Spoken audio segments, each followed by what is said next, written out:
So Taher, take it away. Thank you so much.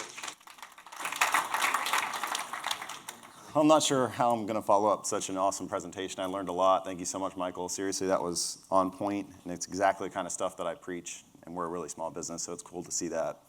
Appreciate everybody for spending 10 minutes with me on the top 5 MSP marketing mistakes and how to avoid them. Where's the clicker at? Oh, here it is. All right, cool. So let's get into it. My name is Taher Ahmed, Vice President of All Tech Services. I'm also the president of a company called MSP Camp, which basically packages up our marketing campaigns that we've successfully run and put them on a membership site for MSPs. So that's my credentials for doing this presentation. So getting right into it, the number one mistake that MSPs do all the time is they focus on their service or the product instead of the person that they're selling to, exactly what Michael was alluding to. Just ask, okay, don't try and cram your service into the customer. Ask the customer how to sell to them. Here's 2 specific examples. When I first started, I was really engaged with HIPAA, Health Insurance Portability and Accountability Act. I was like, surely these doctors care about HIPAA, right? So I spent a ton of time and effort building a campaign to talk about HIPAA. Well, it turns out they didn't care, and I just wasted a lot of time and got no results. So if I would have asked them, what do they care about? Well, I got a busy office. I can't be down for a minute, so I could talk about internet failover. They care about that, right? So if I would have listened to the prospect before I built the campaign, I would have saved a lot of time and got a lot more results. Next example is VoIP. So when I first started, VoIP has all these cool benefits and features, and I want to communicate all of them because surely one is going to strike home. Well, it turns out my prospect, my marketing persona, got scared by that. They're like, oh, that's too complicated. They didn't want that. I asked them, well, what do you want? I want to be able to take my business phone with me wherever I go. Cool, we got an app for that. So I changed the communication to just be that, and it sold like crazy. So it's just listening to the person rather than just trying to sell your service. Here's another good example of that. One of our most successful marketing campaigns was the direct mail piece to IT directors. We sent them a Game Boy and a game-themed direct mail piece.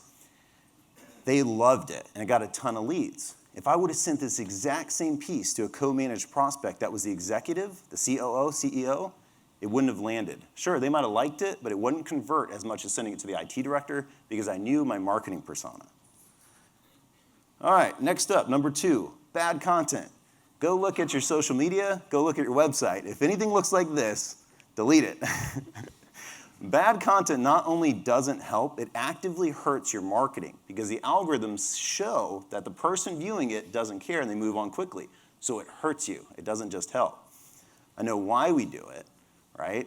We're busy. So we take that stock photo, we add some text to it, and we post it on social media or our website. But that's hurting you. So don't use bad content, please. All right, next up. This happens all the time. It's probably happened to you, definitely happened to me early on. You give up before the results start coming in. In the MSP marketing space and a B2B space, it takes a lot of time and effort and consistency in your strategy before you start seeing results. It's not like business consumer where you run a campaign and you start getting leads and you're like, cool, that worked, instant gratification. It doesn't work like that in this space. Trust me, I've been in here for 7 years, grinding it out. It takes a lot of time and effort. Here's a great example of that. A friend of mine, his only marketing strategy, the only thing he does is a weekly tech tip email to his prospects every single week. Hasn't skipped a week in 6 years. He's added in the last 2 years $1 million in annual reoccurring revenue to his MSP.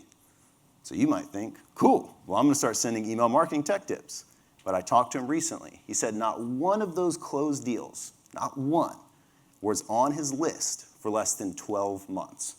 So if he would have quit at that 6-month mark or that 9-month mark and said, you know what, email marketing doesn't work, he would be missing out on $1 million in reoccurring revenue. So you can't quit. You just got to keep going. Number 4, this happens, I guarantee this probably has happened to 80% of us in this room. We advertise before we build a marketing foundation. So we spend a crap load of money on advertising, don't get any results from it, and we say advertising doesn't work in the MSP space, which is incorrect. When you don't have good Google reviews, when you don't have a good website, when you don't have a good process to take that cold lead, which is what you're going to get from advertising, it's a pretty cold lead, and move them into a closed client, if you don't have those things in place, advertising is going to fail every single time, for sure. Pay-per-click, social media, whatever you're doing, it's going to fail because you don't have a good marketing foundation. So once you build a marketing foundation, then you'll start getting leads, you'll start getting more comfortable, understand how to close those deals, then you can add advertising on top of that to keep going, and it'll work, trust me. All right. Okay, and how do I build a marketing foundation? Taher, what does that even mean? Go to mspcamp.com, there's a free marketing checklist on here. This is all the stuff we do at All Tech Services. Take that and start doing it. And I promise you, you will have a nice, strong marketing foundation. All right, number 5. Got 4 minutes, cool. I was a little worried about the timing, but I think we're doing good. They outsource before they're ready. If there's one thing you get out of this presentation, one thing, it's to stop outsourcing your marketing. That sounds crazy, but hear me out here. If you actually take that checklist that I just talked about and you do it, it's going to take 10 to 20 hours per week to consistently do all the things. That's 40 to 80 hours a month.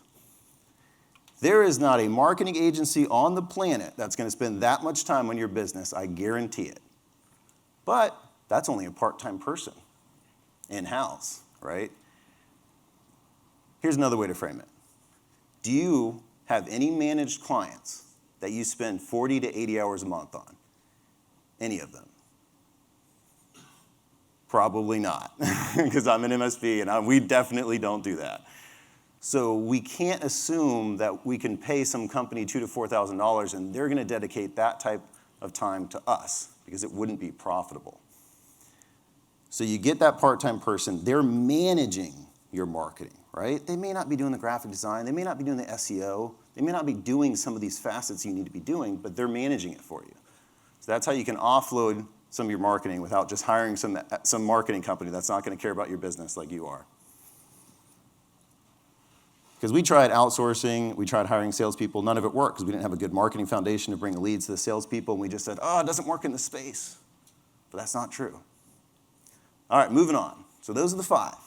So how do we avoid them? Number 1, get in the mind of your prospects. Before you create a piece of content, before you create a campaign, ask yourself, what are the actual problems, like Michael said? What are their problems? Don't overcomplicate this. Don't overcomplicate VoIP. Don't sell HIPAA when they don't care about HIPAA. Say, what do you want? They'll tell you how to sell to them, I promise. Number 2, focus on quality content. If you're putting bad content out there, it is hurting you. And it's not hard to think of good content. Take 15 minutes, just sitting in your car, driving back home after the Acronis event. Okay, what's a problem prospect said to me recently? How do I turn that into a nice motion graphic video, or an infographic, or a social media post? And you'll think of 10 things just on the drive. Number 3, get a marketing team. It could be an intern. They need college credit, totally free, and they get value out of it. Well, how do I train an intern? Go to mspcamp.com, totally free guides on how to do this. How do you recruit an intern? What does that intern do? Number 4, be okay with delayed satisfaction. I'm going to say that one again. Don't stop. If you have a good strategy, if you're doing all the things, just keep at it. I promise you. It took a year of me grinding it out and getting discouraged, almost quitting twice. And now we've added $3 million in annual recurring revenue in the last 5 years. That's not amazing, but we didn't do it through acquisition, and we didn't do it through advertising. We did it through good, organic marketing. Okay. Number 5 is how to avoid it. Just don't rush into advertising. Build your foundation first. Start getting some inbound leads. And then you can move into advertising. Okay, so I got 50 seconds left, so I'm going to finish with a quick story. We went to Bangkok a few years ago. We went to the street with all the food vendors. And one of the lines, there was 20 different vendors there. One of the lines was massive, so I'm like, I got to get in that line. So I got to see what the fuss is about. So I get up, order my food, and I look up, and the lady is wearing a cowboy hat. Tried the food. It was good. Tried the other food. It was also good. There was nothing different except that lady was wearing a cowboy hat in Bangkok. So when we talk about differentiators and things that are unique, it doesn't even have to be anything crazy. Just find your cowboy hat. All right, thank you so much. I really appreciate it.